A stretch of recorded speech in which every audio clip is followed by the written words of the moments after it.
चङा कन चङायूं मठायूं मठन जो वड़ जड़े जनसी सो वड़ सही कर। सिंधवासियो, मां जगदीश आहूजा सिंध यूनाइटेड पार्टी जो मरकज़ी नायब सदर ऐं लतीफ़ जे सुर सामूंडी ऐं सुर सुरीराग जे मरकज़ समुंड ते थियल कब्ज़े जे ख़िलाफ़ जाखोड़ींदड़ हिकिड़े क़ौमी कारकुन जे तौरु अॼु तव्हां सां मुखातिब आहियां। दोस्तो, सिंध जे अंदरि करोड़ खां बि मथे खुशहाल माण्हू मौजूदु आहिनि। अॼु मुंहिंजो ख़ासि मुखातिब उहे खुशहाल इंसान आहिनि जेके महफ़िलुनि में कचहरियुनि में त सिंध जो दर्द बि जो ज़िक्र बि कनि था ऐं जॾहिं बि सिंध ते ॾुखियो वक़्तु अचे थो त सिंध जे क़ौमी वर्करनि खे कॉम्पस कुवतुनि खे यादि बि कनि था। पर हिकिड़ो अलमियो थियो आहे गुज़िरियल 2-3 ॾहाकनि खां वठी त जेॾा वॾा सिंध खे चैलेंज अचनि था, उन्हनि चैलेंजनि खे मुंहुं ॾियण लाइ क़ौमी वर्करनि खे क़ौमी क़यादतुनि खे जंहिं क़िस्म जे वसीलनि जी घुर्ज पवे थी, उन्हनि खां इहा बि डिमांड थिए थी त तव्हां पार्लियामेंट में छो नथा बीहो। उन्हनि खां इहा बि डिमांड थिए थी त तव्हां जेको आहे सिंध जे क़ौमी हक़नि लाइ मुसर किरदारु अदा नथा कयो। त बिलाशक उहे शिकवा शिकायतूं बि सिर अखियुनि ते, पर अॼु जॾहिं हेॾो वॾो ॾुखियो वक़्तु अची वियो आहे जो सिंध जे वजूद ते वार थियो आहे, सिंध जो समुंड न रुगो सामूंडी ॿेट ॾिंकी ऐं भंडार, पर सिंध जो समुंड उन ते वफ़ाक़ी फोर्सिस क़ाबिज़ थी चुकियूं आहिनि ऐं उहो सॼो समुंड बैनुल अक़वामी कुवतुनि खे हू तीन वाल करणु था चाहिनि। अहिड़े मौक़े ते जेको आहे सिंध मां खुदरू तौर ते बि सरापा एहतजाज उभरियो आहे, उन सॼे एहतजाज खे मुनज़िम कयो वियो आहे, सिंध जे क़ौमी क़यादतुनि कयो आहे ऐं सिंध यूनाइटेड पार्टीअ जे मरकज़ी अॻुवान साईं जलाल शाह जी क़यादत में सिंध एक्शन कमेटी बि जुड़ी आहे ऐं साईं जलाल शाह उनखे मुनज़िम करे थो। असां गॾोगॾु इहो बि फ़ैसिलो कयोसीं त जीअं त साईंअ जी तबियत एतिरी नाहे बहितर, त साईं ज़ैन शाह जंहिंसां गॾु असां सॼी सिंध जे दौरे ते बि निकितासीं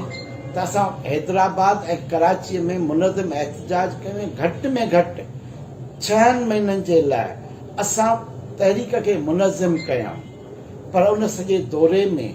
हिकिड़ी ख़ासि रुकावट असांखे जिते किथे दरपेश नज़र आई। त जॾहिं बि असां कोशिशि कईसीं, ख़ासि टारगेट हो त 15 नवंबर ते ऐं 1 नवंबर ते हैदराबाद ऐं 15 नवंबर ते कराचीअ में जेको आहे असां हज़ारे लखे माण्हुनि जा हुजूम गॾु कयूं, सिंधी क़ौम जी ॿधीअ जो इज़हार कयूं, त असांखे पुरजोश क़ौमी वर्कर त मिलिया ऐं तमामु घणनि माण्हुनि तरफ़ां असांखे मोट बि मिली। पर हिकिड़ो अहम मसइलो आॾो अचे थो माली वसीलनि जी खोट जो। हाणे जेकॾहिं उहा खोट हूंदी त असांजे जज़्बे जे हूंदे बि उहा मोट न मिलंदी, उहे वसीला उहे माण्हू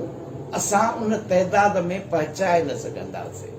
हे जेके अॼु इलेक्शनरी पॉलिटिक्स थिए थी, PDM जी सियासत थिए थी, हुननि वटि त करोड़े अरबे रुपया आहिनि।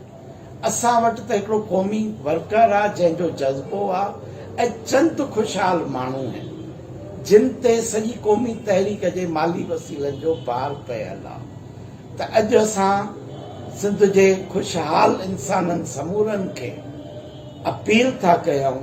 त हीअ मज़ाहिमती तहरीक, हीअ सिंध जे वजूद जी तहरीक में पंहिंजे तन मन धन सां हिसो वठो। जेकॾहिं तव्हांखे साईं जलाल शाह जी क़यादत ते एतबार कोन्हे, तव्हांखे साईं ज़ैन शाह जी क़यादत ते एतबार कोन्हे, सिंध जे क़ौमी वर्करनि ते असां ते एतबार कोन्हे, त घटि में घटि तव्हां एतिरो त करे सघो था त तव्हांखे जिन ते एतबार आहे, तव्हां पंहिंजनि एतबारी ज़रियनि सां घटि में घटि 15 नवंबर जे कराचीअ जे एहतजाज में हज़ारे लखे माण्हू गॾु कयो, किन खे गाॾियूं प्रोवाइड कयो, किन खे के वसीला प्रोवाइड कयो। जेकॾहिं तव्हां ईअं न कंदा, इहो पंहिंजो किरदारु अदा न कंदा, त असांजी तहरीक कमज़ोर थींदी। पर मूंखे सिंध जे अवाम मां, सिंध जे ख़ुशहाल इंसाननि मां, सिंध जे अदीबनि मां, शाइरनि मां ऐं सिंध जे जेको आहे मिडिल क्लास मां, सिंध जे समूरनि मां उमेद आहे। अॼु पहिरियों भेरो असां हिकिड़ो ई उमेद करे तव्हां सभिनि खे अपील था कयूं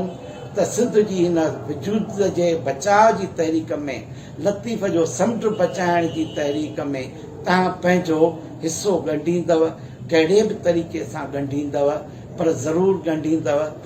ऐं इन ई उमेद ऐं वेसाह सां अॼु असां तव्हांजे ॾाढो अपील था कयूं त तव्हां महिरबानी करे पंहिंजी हिसे जो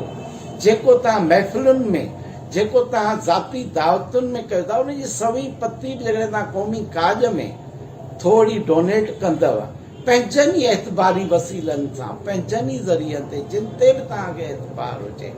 कंहिं बि तरीक़े सां, कंहिं शाल काइन तव्हां कंट्रीब्यूट कंदव त हिन क़ौमी तहरीक जी सघ एतिरी सघारी थी वेंदी जो असां किथे बि पोइ कमज़ोर न पइजी सघंदासीं, तहरीक खे कामयाबीअ ताईं पुॼाए वेंदा।